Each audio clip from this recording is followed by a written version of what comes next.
안녕하세요. 저는 서울에 사는 20대 평범한 직장인입니다.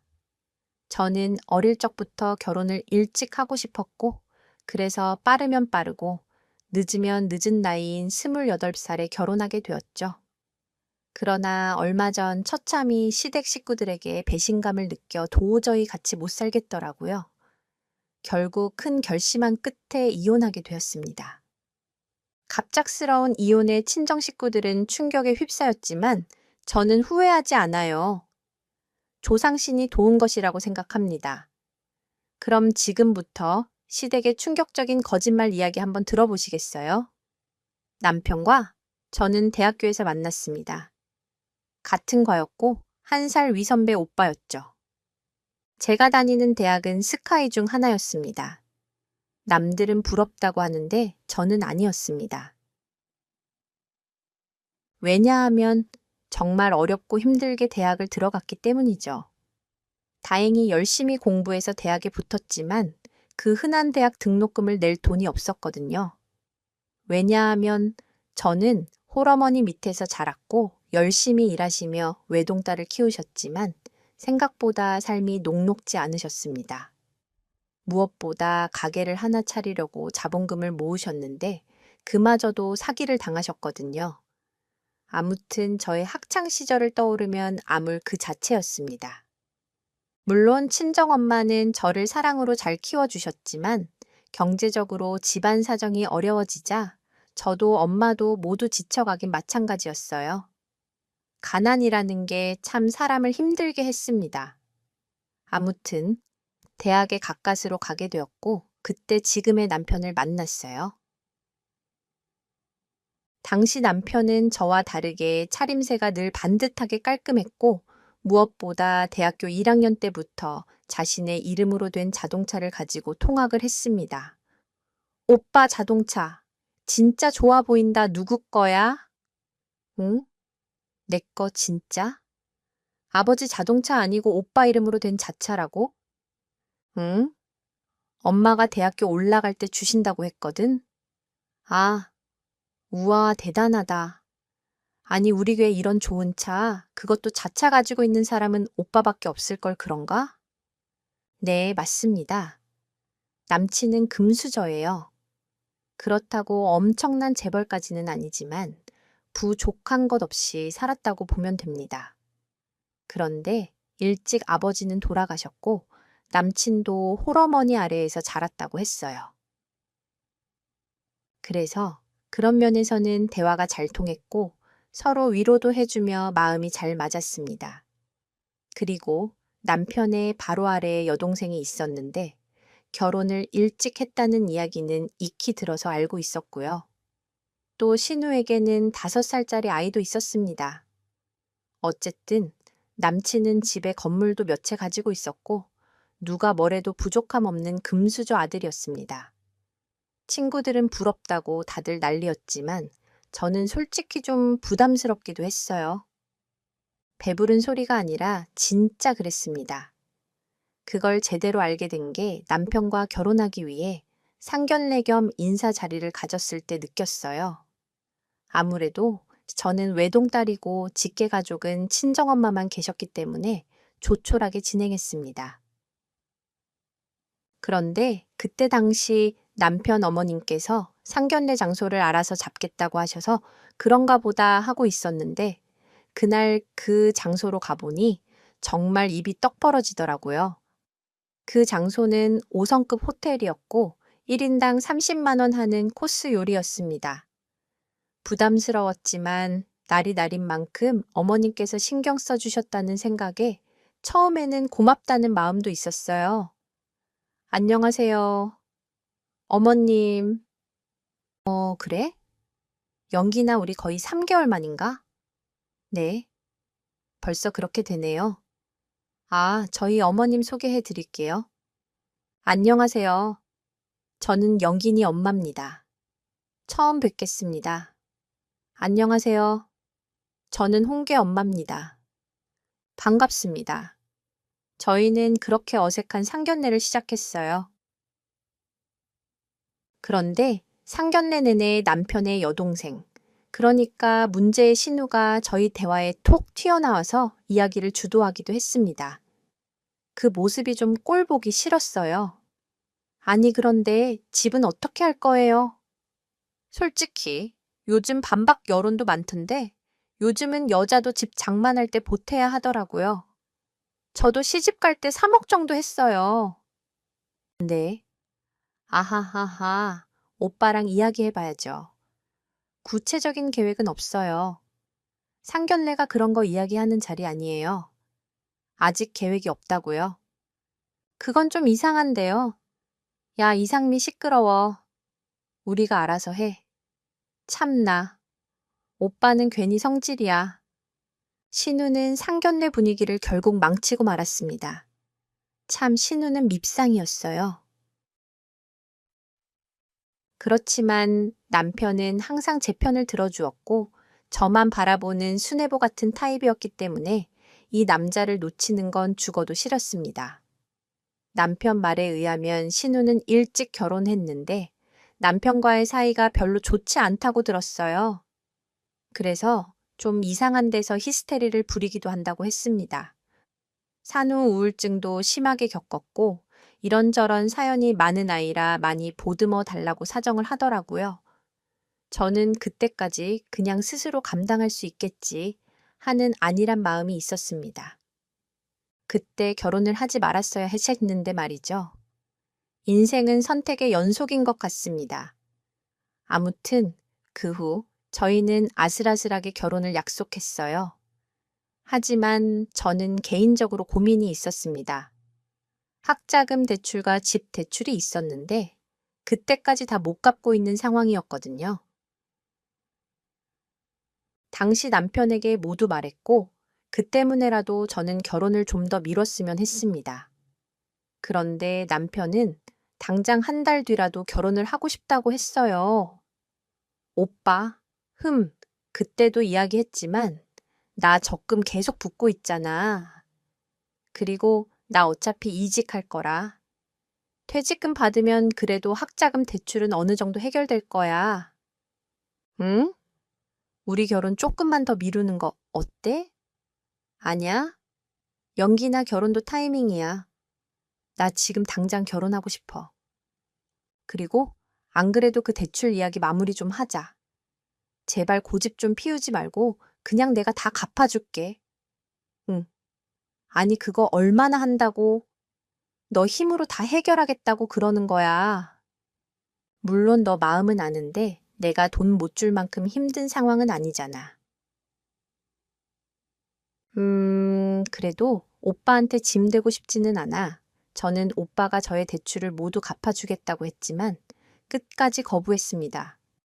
오빠를 만나기 전에 벌어진 일인데 오빠에게 괜히 손 벌리고 싶지 않았거든요. 그리고 엄청 큰 돈은 아니라 스스로 해결하고 싶었습니다. 하지만 여보세요.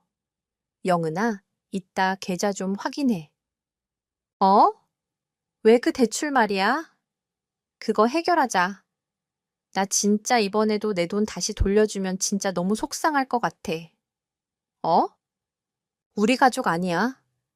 너가 힘들어하는 거. 나 보고 있을 수는 없어. 어? 오빠 진짜 난 오빠한테 미안해서 도저히 아냐? 진짜 용이나 우리 새로운 마음으로 대출 깨끗하게 끝내서 시작하자. 응. 결국 남은 대출은 남편 덕분에 해결하게 되었죠. 정말 고마웠습니다. 평생 고마운 마음 갚으면서 옆에서 잘 내줘야겠다고 생각했고 그 덕분에 결혼은 빠르게 진행되었습니다. 한 번은 시모가 저를 집으로 부르신 적이 있어요. 원래도 잘 사는 줄은 알고 있었는데 이사한 시모 집에 가보니 정말 입이 떡 벌어졌습니다. 당시 시댁은 용산에 있는 전원주택으로 이사를 했는데 마당도 넓고 집이 정말 멋지더라고요. 오, 왔냐? 연기나 어서 와라. 네. 어머님 잘 계셨어요. 나 연기니 온다고. 오늘 실력 발휘 좀 했다. 어떠냐? 와, 정말 맛있을 것 같아요. 아니, 이걸 다 혼자 만드셨어요. 오랜만에 요리 좀 해봤어. 나 요리교실 요즘 다니거든? 어때? 편식은 안 하지. 어서 앉아라. 내가 너 주려고 어제 수산시장에서 장도 봤다니까. 어머님은 정말 친절하셨어요. 저에게 맛있는 걸 해주시기 위해 새벽부터 일어나 수산시장에 나가셨다는 말씀이 정말 감동이었습니다. 그리고 무엇보다 밥 먹는 내내 챙겨주셨고, 결혼 전에 준비해야 할 것들, 그리고 결혼식 전에 필요한 물건들도 바리바리 싸주셨어요. 정말 엄마처럼 따뜻하고 편안했습니다. 연기나 혼수 필요 없다. 그냥 몸만 와라. 알지? 요즘 혼순이 예물이니 이런 거 하는데 부담스럽게 하지 말고 다 생략하자. 그리고 너희 집 때문에 고민하던데 무슨 대출이니? 그냥 서울에 너희들 회사 근처에 집 얻어줄 테니까 걱정하지 마. 세상이 아무리 변해도 집은 남자가 하는 거야. 어머님, 제가 그걸 다 받아도 되는 건지? 어머, 당연하지. 영인이 이제 우리 식구야. 진짜 우리 가족이라고. 내가 우리 홍기 결혼하면서 이 정도 선물 못 해줄까 봐. 그렇지? 아들, 엄마 정말 고마워요. 저희 정말 잘 살게요. 응, 잘 살 거야. 너희 얼굴 보면 딱 잘 살 거라고 써 있어. 저는 결국 시댁의 배려 덕분에 서울의 아파트를 분양받게 되었습니다. 정말 감사하고 또 괜히 죄송하더라고요. 그리고 저는 몸만 가기는 뭐해서 그냥 혼수는 다 하는 걸로 했습니다. 시댁에서 베풀어준 은혜에 비하면 그 정도는 아무것도 아니라고 생각했죠. 그리고 오빠가 항상 저를 이뻐해주고 대출까지 갚아주며 신경 써준 걸 생각하면 정말 어떻게 해서든지 더 잘해주고 싶은 마음뿐이었습니다. 저희는 그렇게 축복 속에 결혼하게 되었고 즐거운 신혼여행도 국내로 다녀왔어요. 코로나 때문에 해외는 도저히 나가는 게 불가능했습니다. 하지만 정말 행복했죠. 그렇게 신혼여행을 다녀오고 며칠 후 시모가 갑자기 신혼집에 신우 아이를 데리고 오셨습니다. 당분간 신우가 몸이 안 좋아서 잠시 봐달라고 부탁을 하셨어요. 상견례 때 또는 남편 집에 갔을 때 가끔 본 적 있는 5살 남자아이였습니다. 이름은 준혁이었어요. 덩치는 5살처럼 안 보이고 정말 7살 형처럼 보이는 건장한 아이였습니다. 연기나, 아유, 어떡하냐. 여행 다녀와서 피곤할 텐데, 그래도 너 회사 잠시 휴직해서 다행이다. 우리 준혁이 이럴 때 맡기지? 안 그래? 아니, 상미가 몸이 너무 안 좋아서 병원 가서 정밀검사 좀 받고 이참에 친정에서 좀 푹 쉬어야겠어? 잠시만. 응, 준혁이 좀 봐줘라. 다행히 어린이집이 이 근처라서 버스가 데리러 올 거야. 선생님한테는 다 말해뒀어. 아, 참 준혁이 간식이다. 준혁이 잘 먹는 거 싸왔으니까 가끔 보채면 이렇게 세트로 챙겨줘라. 알겠지? 어머님, 그런데 잠깐 한 일주일 아니었어요. 아이, 이불이랑 옷까지. 아니, 옷이 너무 많은데요. 상자로 가지고 오셨네요. 왜? 너가 육아를 안 해봐서.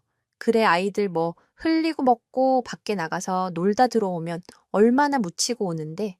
아무튼 준혁이 좀 부탁할게. 궁금한 거 있으면 연락하고.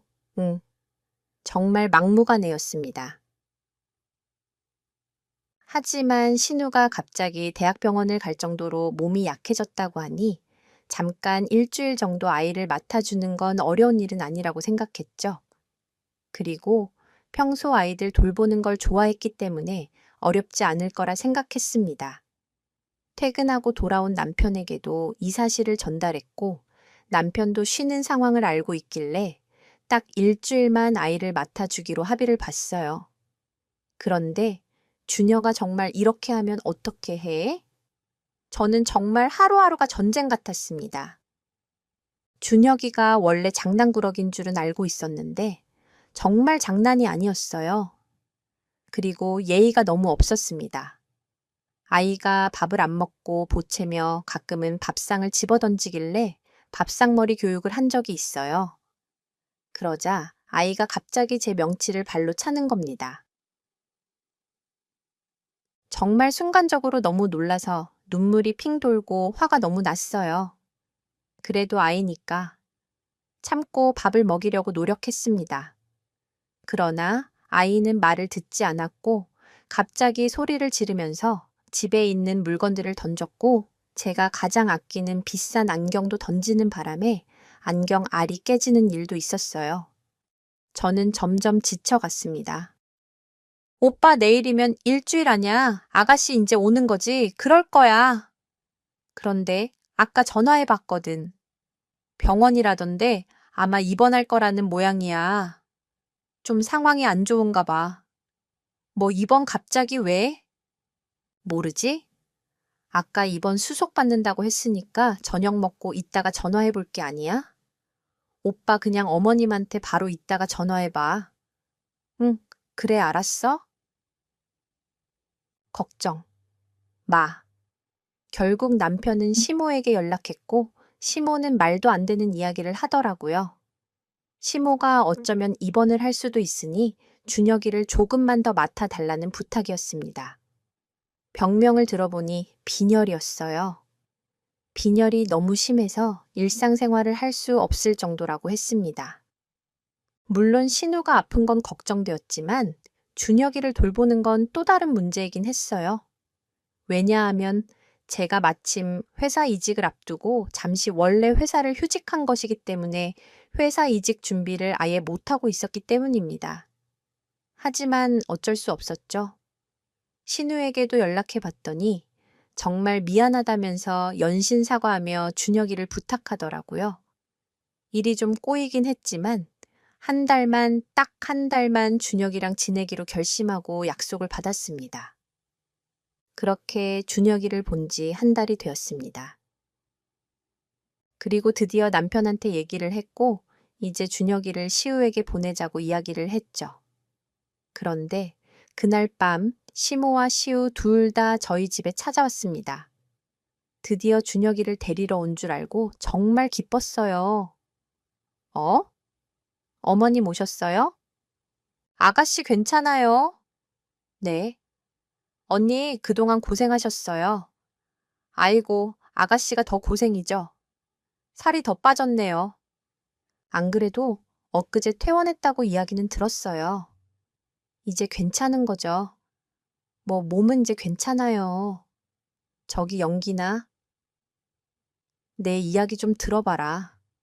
내가 너희들한테 기니 할 말이 있어. 갑자기 시모가 진지하게 저희 부부를 앉혀두고 이야기하셨습니다. 그런데 그 말은 정말이지 충격 그 자체였어요. 시모는 벼랑간 저 연기나 상미 말이다. 진작에 이혼했어. 사실은 이혼 준비 좀 제대로 하느라고 준혁이 맡겼다. 거의 이혼 도장 찍기 직전이었거든. 암튼 이혼은 잘 마무리되었다. 네? 뭐라고요? 말 그대로야. 이혼하기로 결심한 건 꽤 오래됐어. 워낙 남편이랑 사이 안 좋았잖아. 그런데 문제는 상미가 현재 만나는 남자가 있어. 그런데 아이가 있으면 당장 헤어지겠다고 하는 거야. 우리 상미 또 한 번 이혼녀를 만들고 싶지 않다. 다행히 지금 사귀는 남자도 돌싱이라서 상미 마음을 잘 이해하더라고. 새로운 사람이랑 잘 되도록 우리가 가족이니까 잘 도와줘야 하지 않겠니? 주단이요. 그럼 아파서 입원했다는 것도 모두 거짓말이고 또 이혼도 그 전부터 준비했다는 거네요. 우리 상미 이번에는 반드시 결혼해야 해. 연기나 준영이 좀 입양해 줘라. 응, 네. 뭐라고요? 그게 갑자기 무슨 저는 귀를 의심했습니다. 이게 갑자기 무슨 말인가요? 여러분은 이해가 되시나요?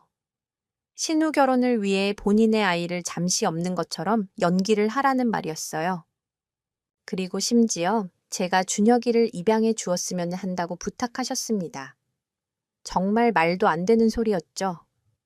그리고 이 모든 걸 시우도 시모도 미리 진작 알고 계획을 했다는 게 소름 끼치더라고요. 정말 너무 무섭고 짜증났습니다. 한 달 동안 개고생을 하면서 아이를 돌보고 나름 시우를 걱정해 차렸는데 저만 바보 만든 꼴이 되었더라고요. 어머님 너무하시네요. 그리고 말도 안 돼요. 제 아이가 아닌데 왜 제가 입양을 하나요? 게다가 이렇게 엄마가 버젓이 있는데요. 그리고 가족이라는 이유로 이렇게 막무가내로 이런 부탁 안 해요. 언니 잠깐만요. 언니 당황스러운 건 아는데요. 막무가내요. 참나. 언니가 더 막무가내였던 거 아닌가요? 솔직히 아무것도 없는 언니 집안, 우리가 뭐가 아쉬워서 결혼 승낙했겠어요? 저희 솔직히 언니네 집안이랑 사돈될 만큼 그런 허접한 집안 아니에요? 알죠? 우리 집 사는 거 보면 알잖아요. 그리고 이 집도 우리가 해주고 언니네 친정빚도 갚아줬잖아요. 게다가 평생 돈 벌어도 이런 집 못 구할걸요? 솔직히 오빠 아니었으면 이렇게 편하게 지냈을 것 같아요. 아니, 현실적으로 생각해봐요. 아가씨 참나. 그게 무슨 그거랑 갑자기 연관 짓는 건가요? 그럼 제가 언제까지나 시댁 식구들이 하라는 대로 다 하면서 살아야 해요. 그리고 거짓말한 건 그쪽이잖아요. 그리고 빚 갚아준 건 정말 감사해요. 그런데 제가 그걸 노리고 결혼한 사람처럼 몰아가지 마세요. 그래서 저는 결혼까지 미룰 정도로 저 혼자 힘으로 해결하려고 했는데 갑자기 결혼 밀어붙인 건 시댁 쪽 아닌가요? 아무튼 다 떠나서 준혁이를 제 아이로 입양해야 한다는 건 제 결혼 조건에 없었어요. 그리고 그걸 저한테 요구하시는 건 너무 무리한 부탁이에요. 언니, 정말 개념 없다. 참나? 말이 왜 그래요? 그리고 준혁이 이제 5살이에요. 저도 결혼하고 잘 마무리되면 나중에 준혁이 책임질게요. 그런데 일단은 상황이 좀 애매해졌다고요. 잠깐 입양해줘요. 이러쿵저러쿵 너무 정직한 척하지 말자고요. 네. 우리 준혁이 입양 안 하면 나도 가만히 안 있을 거예요. 아니, 아이가 무슨 장난감인가요? 줬다 뺐다 하게. 그리고 아가씨 준혁이 엄마 아닌가요? 결혼하는 그 남자가 어떤 사람인 줄은 모르겠는데 있는 그대로의 아가씨를 사랑해 줘야 하는 거 아닌가요? 준혁이를 숨겨야 하는 거면 왜 결혼하는 건데요? 네. 아가씨 인생도 불쌍하네요. 뭐라고요? 결국 시우는 저의 머리카락을 잡고 흔들고 난리도 아니었습니다. 저도 가만히 있지 않았죠. 시우가 기어오르길래 싸대기를 한 대 갈겨 주었습니다. 정말 못 참겠더라고요.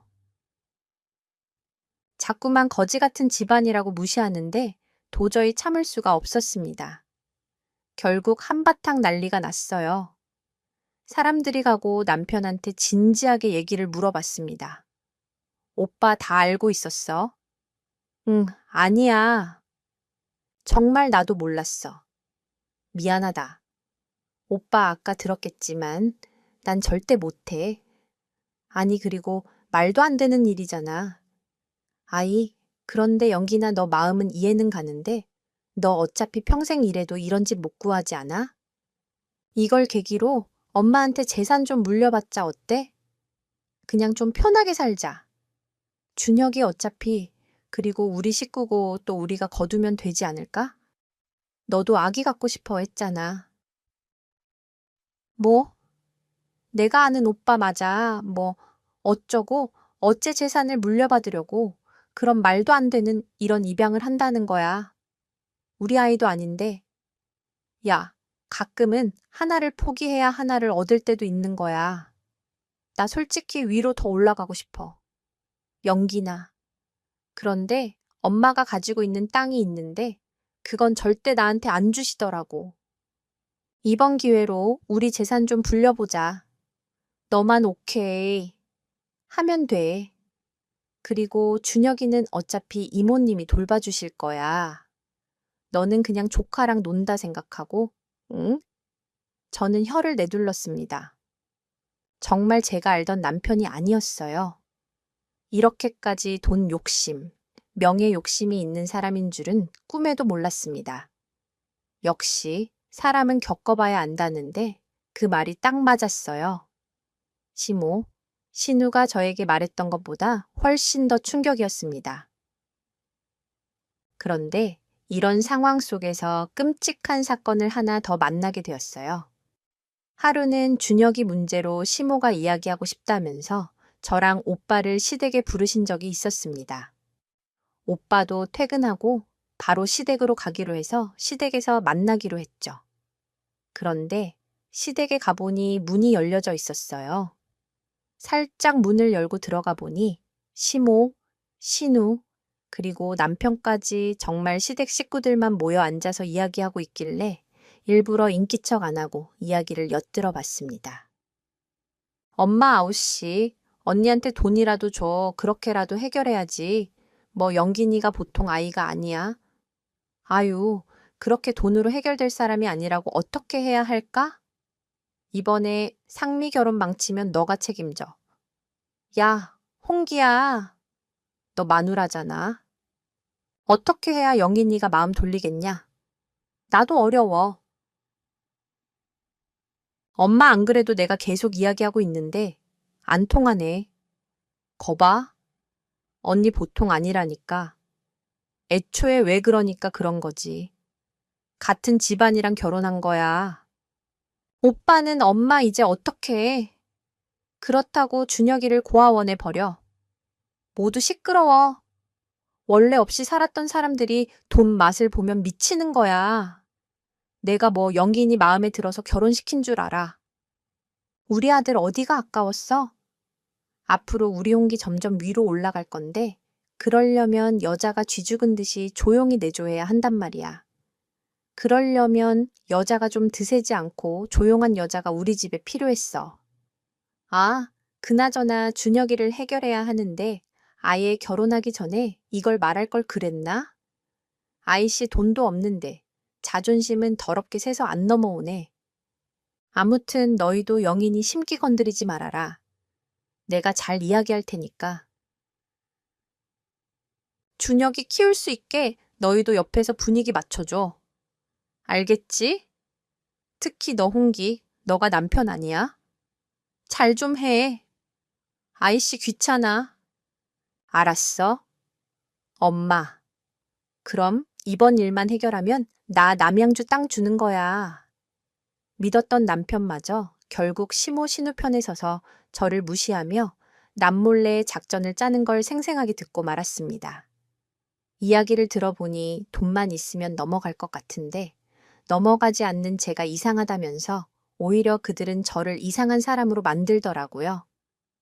정말 세상이 미쳐 돌아간다는 생각에 너무 외롭고 무서웠습니다. 특히 남편마저 저 몰래 시댁 식구들과 쿵짝을 맞추고 있다는 생각에 너무 소름이 끼쳤어요. 도저히 남편을 믿고 살아갈 자신이 없었습니다. 그 누구에게도 이런 고민을 털어놓지 못하겠더라고요. 그런데 그때 마침 변호사 친구가 연락이 와서 오랜만에 만나게 되었고 이런 이야기를 모두 털어놓았습니다. 법적으로 조금이라도 도움받거나 아이디어를 좀 얻고 싶었거든요. 그러자 친구가 솔직히 너 지금 정신적으로 사기 결혼 당한 거나 다름없어. 솔직히 안 그래. 그래서 넌 지금 남편과 살고 싶어. 라고 물어보는데 저는 남편에 대한 정이 뚝 떨어진 상태라 더 이상의 사랑은 이제 없다고 판단이 들었어요. 그리고 친구는 저에게 복수를 하라고 조언했습니다. 저는 그 말을 듣고 집에 와서 한참을 생각했고 결심했어요. 시댁 식구들에게 복수를 하고 깔끔하게 이런 소름 끼치는 집안과의 연을 끊어야겠다고 말이죠. 결국 저는 시댁의 준혁이를 입양하겠다고 개뻥을 쳤습니다. 그래야 완벽한 복수가 되니까요. 준혁이를 잠시 맡아 키우는 척하면서 나중에 이 모든 사실을 사람들 앞에서 밝혀야겠다고 생각했죠. 어머니, 생각해 봤는데요. 준혁이 제가 키울게요. 그런데 한 가지 조건이 있어요. 어머, 그래, 잘 생각했다. 모두 말해라. 제가 사는 이 신혼집 이외에 저도 제 명의로 된 땅 하나 가지고 싶어요. 제가 낳은 자식도 아닌데 이렇게 아이 키우는 건 정말 큰 결심이라고 생각해요. 신혼집은 남편 명의로 되어 있으니 저도 제 이름으로 된 거 하나 있었으면 좋겠어요. 솔직한 마음이에요. 그래, 알았다. 얘야, 잘 생각했어. 진짜 당연하지. 너가 우리 준영이 거두어만 준다면 문제 없지. 내가 남영주에 건물 하나 가지고 있는 거 있어.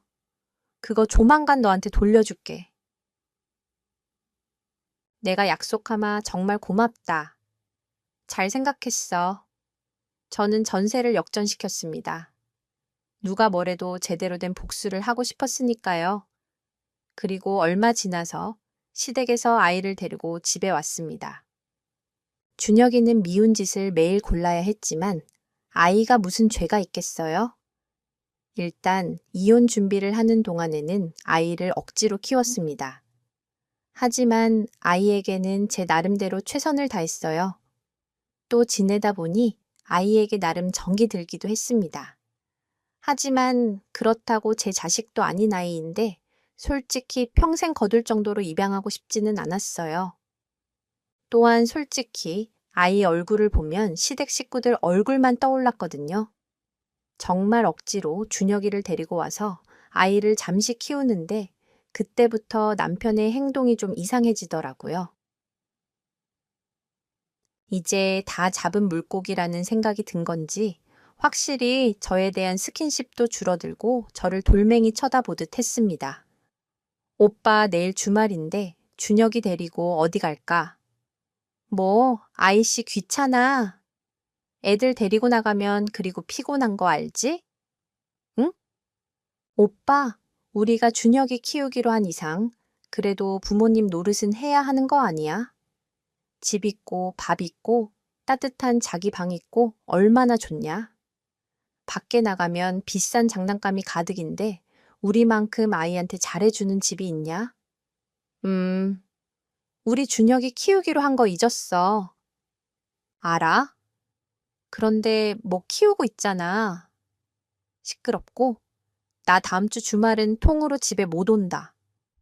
회사 사람들이랑 골프 연습하고 오랜만에 호텔에서 좀 놀다가 올 것 같아. 그 박 과장 알지? 이번에 승진하려면 박 과장한테 잘 보여야 해. 남편은 점점 가면 갈수록 돈 명예에 대한 욕심이 하늘을 찔렀어요. 그리고 주말마다 약속을 일부러 만들어서 나가는 듯 했습니다. 정말 바람이라도 피는 사람처럼 굴더라고요. 그런데 그날은 정말 이상한 여자의 초기 발동이 되었습니다. 그래서 준혁이는 잠시 근처 친구 집에 맡겨두고 남편을 몰래 미행하게 되었죠. 그런데 골프장에 간다던 남편은 갑자기 방향을 틀어 용인 쪽으로 빠져나가더라고요. 분명 강원도 쪽으로 간다고 했습니다. 전화를 해보니 여보세요. 오빠 어디쯤이야? 가고 있지? 뭐, 왜 우리 다음 주에 용인 가자고, 용인 거긴 갑자기. 왜?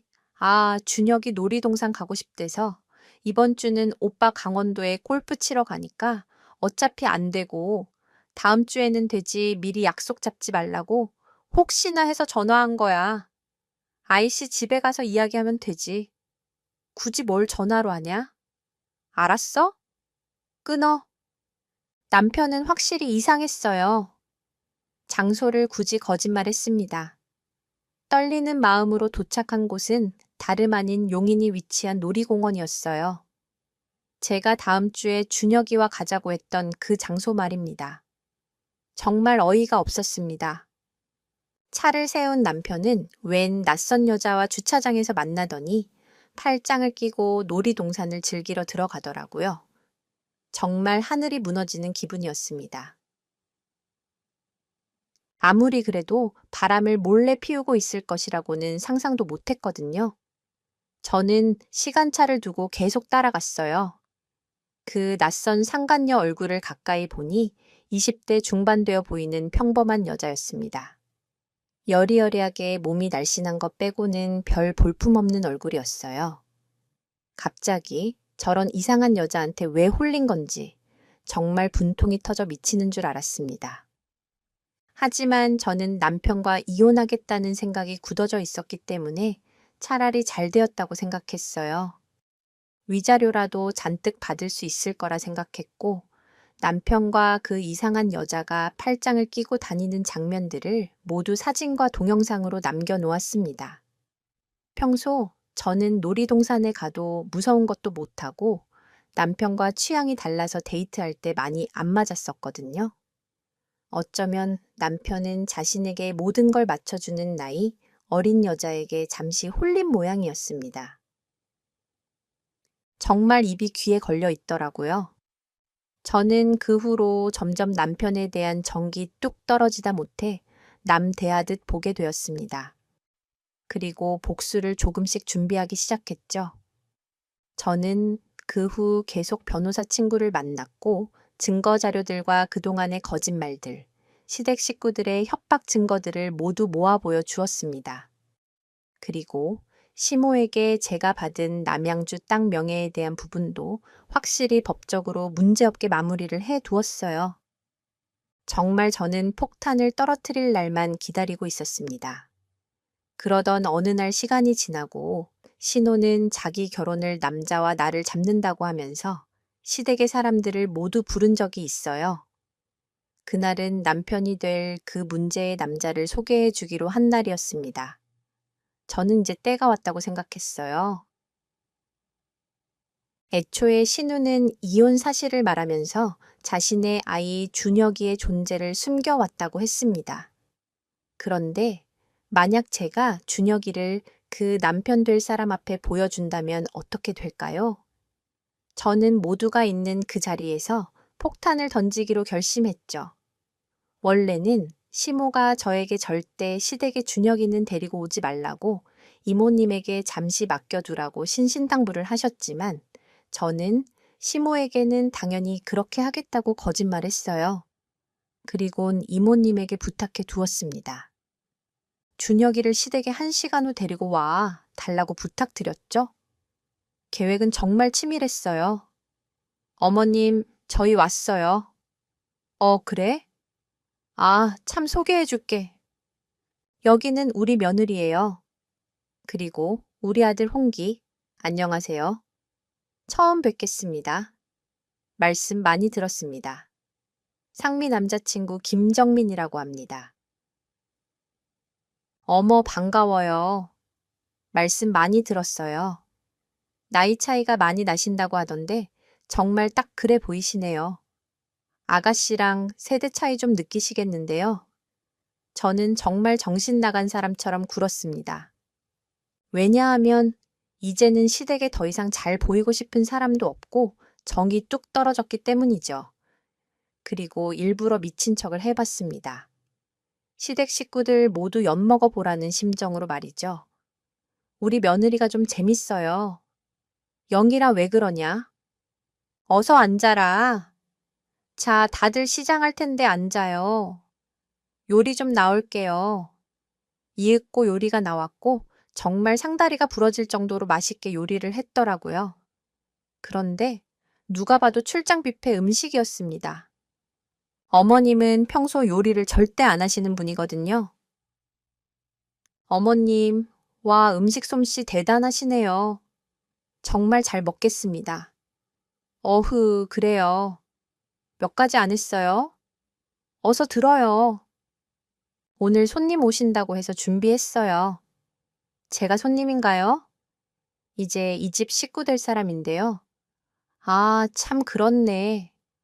화기애애한 분위기가 이어지길래 제가 일부러 산통을 깼습니다.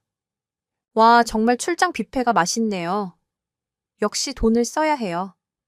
그렇죠. 어머님, 이거 어머님이 하신 거예요. 어? 그래? 그렇지. 음, 갑자기 왜 그러냐? 아니에요. 제가 얼마 전에 친구들하고 먹었던 레스토랑 뷔페 음식이랑 똑같아서요. 누가 보면 감쪽같이 음식 시켜놓고 포장지만 뜯어서 그릇에 담은 줄 알겠어요? 여보, 왜 그래? 오늘따라 뭐가? 농담도 못해. 맛있다고요? 아, 참 아가씨 결혼식 언제예요? 신혼여행은 어디로 가요? 생각해봤어요. 내년 여름에 하려고요. 이제 1년 딱 남았어요. 신혼여행 티켓 구하는 게 하늘의 별 따기라 저희 지금부터 예매 준비하려고요. 아, 그렇구나. 하긴 그때가 딱 좋죠. 신혼여행 티켓은 취소해야겠네요. 네. 그게 무슨 그때 초인종 소리가 들렸습니다. 제가 약속한 대로 1시간 뒤 이모님께서 준혁이를 데리고 오셨거든요. 저는 폭탄을 터트릴 준비를 했고 가슴이 두근거렸습니다. 아니나 다를까? 준혁이는 들어오자마자 신우를 보고 엄마라고 부르면서 달려가 안겼습니다. 의도하지 않았는데 쌤통이었죠. 아이가 도와주더라고요. 어? 준혁이 왔니? 야, 영기나 너 미쳤어? 준혁이를 왜 데리고 와? 시모는 갑자기 준혁이를 집 밖으로 내쫓으려고 했습니다. 정말 미친 듯이 준혁이 팔을 이끌고 나가려고 했어요. 영문을 모르는 아이는 계속 울어댔죠. 하지만 저는 일부러 이모님에게 미리 말해 두었고 현관 앞에서 절대 준혁이를 내보내지 말라고 미리 약속해 두었습니다. 어쨌든 저는 간신히 아이를 진정시키고 일부러 아이를 제 무릎에 앉혔고 사람들이 미친 듯이 설명했습니다. 준혁아 잘 들어. 여기 지금 눈앞에 준혁이 가족들이 다 있다. 그렇지? 맞지? 그럼 준혁이 엄마가 누구니? 아이에게 엄마가 누구냐고 묻자. 준혁이는 갑자기 신우 무릎으로 가서 앉았습니다. 그러자 신우는 어머, 준혁아 갑자기 왜 이래? 내가 왜? 내 엄마야? 준혁이 자다가 일어났나 봐요. 언니. 신우는 얼굴색 하나 안 변하고 거짓말을 하더라고요. 아이가 엄마를 계속 부르면서 안으려고 하자. 오히려 아이를 내팽개치더라고요. 그 모습을 보는데 아이가 너무 불쌍했습니다. 여러분, 그만하세요. 정말 거짓말도 정도껏 하라고요. 그리고 아이 앞에서 어른들이 부끄럽지도 않아요. 저기요. 오늘 충격적인 거 많이 보시네요. 종민 씨, 준혁이 엄마가 누군지 아세요? 지금 옆에 있는 여자친구분이 엄마예요. 못 믿겠으면 이거 보시라고요. 저는 준혁이 어린 시절에 신우랑 찍은 사진을 그 결혼할 남자에게 보여주었어요. 누가 뭐래도 엄마 사진이었습니다. 그 남자분도 경악을 금치 못하더라고요. 자기야, 이 말 정말이야. 우리 서로 이혼한 건 알고 있지만 아이가 있는 건 말 안 했잖아. 미안해. 내가 다 설명할게. 내가 일부러 거짓말한 건 아니야. 응? 오빠 믿어줘. 준혁이 문제는 내가 다 해결할 거야. 응? 우리 결혼은 문제 없을 거야. 믿어줘. 됐어? 나 이만 갈게. 어머님, 저 이만 가 보겠습니다. 이 결혼 다시 생각해 봐야겠네요. 결국 제 바람대로 신우의 결혼은 물거품이 되고야 말았습니다. 정말이지 제가 쑥대밭을 만들어 놨기 때문이죠. 그 결혼할 남자가 가고 나자 시모와 신우는 저에게 연신 유혹을 퍼부어 댔고 남편도 저를 흘겨보면서 연신 한숨을 쉬더라고요. 하지만 뿌린 대로 거둔 거라 생각하면서 저 역시 지지 않았습니다. 어머님, 그리고 아가씨, 그리고 특히 오빠 잘 들어. 나 만만하게 보지 마세요. 저요, 오빠랑 이혼할 거예요. 그리고 오빠 바람 피는 거 아셨어요? 변호사 선임에 두었으니 이제 곧 이혼 소장도 날아갈 거예요. 상근녀 소송도 해서 제대로 위자료 받아낼 거예요. 그렇게 하세요? 얘 너 미쳤니? 어디서 거짓말을 해? 거짓말요. 이 안의 사진을 보고도 그런 말을 하세요. 전 이만 갈게요. 저는 남편과 그 상간녀가 놀이동산에서 뽀뽀하고 스킨십 하는 사진을 시댁에 두고 그 자리를 박차고 나왔습니다. 그리고 그 후 저는 이혼을 준비했고 준비하는 동안 저는 제 명의로 된 남양주 아파트에 들어가 따로 살았어요. 치모에게 미리 제 명의로 돌려받아둔 그 아파트 말이죠. 다행히 증거는 명백했고 거짓말의 사기 결혼에 그리고 협박 마지막에 상간녀까지 세트 메뉴였기 때문에 위자료를 받는 건 어렵지 않았습니다. 정말 믿는 도끼에 발등 찍힌다는 게 딱 맞았어요. 여러분도 주변의 사람을 너무 믿지 마세요. 너무 과도하게, 친절하게 나온다면 한 번쯤 돌다리도 두들겨보고 건너야 후회가 없습니다. 제 이야기가 여러분의 인생에 도움이 되면 좋겠네요. 지금 저는 새로운 직장으로 이직해서 행복하게 잘 살고 있습니다. 이혼도 깔끔하게 잘 끝났고요. 위자료도 잘 받아 나름 재산이 늘어났습니다.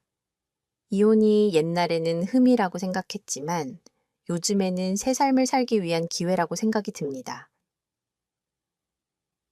여러분, 혹시 너무 고통스러운 삶을 살고 계신다면 또 이혼을 망설이시는 분들이 있다면 용기 내 보세요. 100번, 1000번 생각해도 아니다 싶을 때는 용기 내도 좋습니다. 여러분의 건강한 삶을 응원하겠습니다. 지금까지 이야기 들어주셔서 감사합니다.